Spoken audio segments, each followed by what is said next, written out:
Now, today's video is personal, it's raw. Today, I'm going to reveal my biggest enemy. Now, I debated myself if I should record this video today. I've always believed, though, that leaders need to be authentic, they need to be real, and they need to be vulnerable. So, in the spirit of being vulnerable today, I'll be honest and transparent with you, my audience, and share with you my biggest enemy. I am doing a lot of inner work these past few weeks because I am part of this PQ program, which allows coaches to be better as coaches and bring value to their coachees. Now, in the process, though, I am learning a lot about myself. I'm understanding and revisiting my enemies and saboteurs too. Now, in last 6 months or so, I found myself seeking validation. Validation that I am a good mother, validation that I'm a good daughter, validation that I am a good business leader, and validation that I'm making an impact on this world. This is despite winning numerous awards, being recognized as top 100 global influencers by Pictail Media, speaking at various events, delivering a very successful EVA summit, and leading a successful acquisition at work. So despite all that, in last 6 months, I am finding myself seeking validation from myself and from others. Now, this is not imposter syndrome. This is actually more than that. This is essentially, me judging myself and me judging my circumstances. And I've been judging myself after every conversation, after every action, seeking validation from myself and from others that I am making an impact. Now, in last 6 months, I've also been judging my circumstances. Typically, when I take on a new job, I set a success criteria for myself. I've done that for every new role that I've taken in past 10 years. And this time around, I find that despite being acknowledged for all the contributions that I've made, I am still seeking validation. I'm still not confident that I'm making the impact that I should be making. And I am also postponing my happiness. That target of when I will be happy is constantly moving for me nowadays. As I do all this inner work, I actually realize that we all have this inner judge, and that is my biggest enemy. So, yes, there I said it. My biggest enemy is my judge. And this week, I'm doing a lot of work to identify what techniques work for me to weaken this inner judge. Although I've addressed this enemy numerous times in my past, and I've done that very successfully, what I did not know is that this enemy is going to creep back again into my life. And really, this enemy has come back again, this time in a new form. And I wasn't able to see this enemy, my enemy, which is my inner judge, because this inner judge made me feel that I was doing the right thing by seeking validation despite the data points and despite the facts that I was moving in the right direction. This judge was confusing discernment with judgment, and this judge was forcing me to think in a way that was not being helpful for me.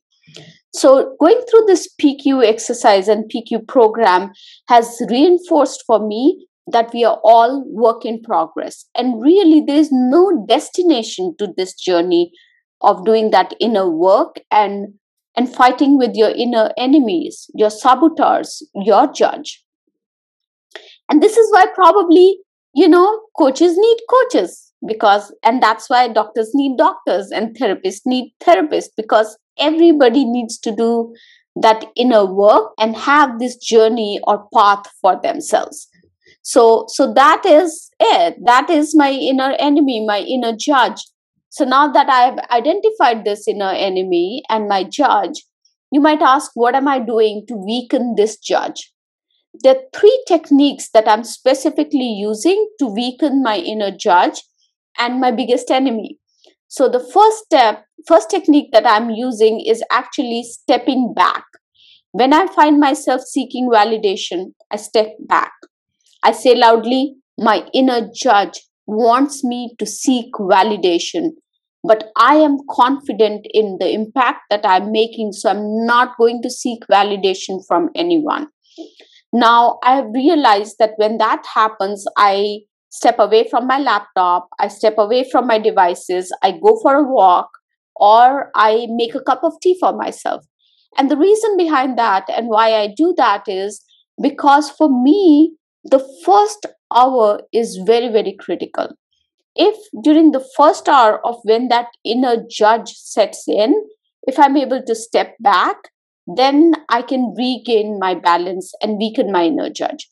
So you'll have to figure out what works for you. But for me, that first hour is extremely critical. And that's why the moment I see my inner judge telling me that I need to seek validation, I immediately step back.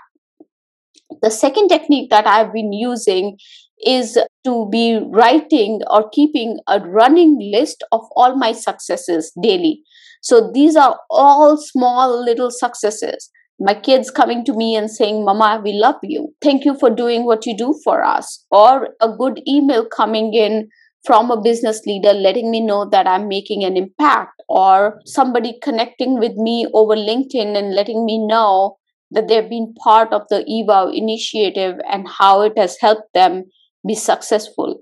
All these go in the running list because this is such a powerful step for me. This helps me continuously keep my inner judge in check because I know that I'm making an impact. The third technique that I use is actually positive affirmations. So I have been using leadership affirmations, detox affirmations, and gratitude affirmations to keep myself in a positive mindset. These affirmations are available on Amazon to enable for free. So I will actually add the links to these affirmations in the comment section so that you can download these affirmations as well and use them. I feel these affirmations are a very powerful way to keep myself grounded and in my positive mind frame that I need to be able to weaken my inner judge, my biggest enemy. So those were my three techniques that I have been using to weaken my inner judge, and I've been using them successfully. I would love to hear from you if you try out these techniques, if they have helped you or not. And if you haven't subscribed to my channel yet, now is the time to click on the subscribe button and hit on the notifications bell icon so that you can get notified every time I release a new video. Well, that was all that I had for you this week. Have a wonderful, wonderful week and keep succeeding.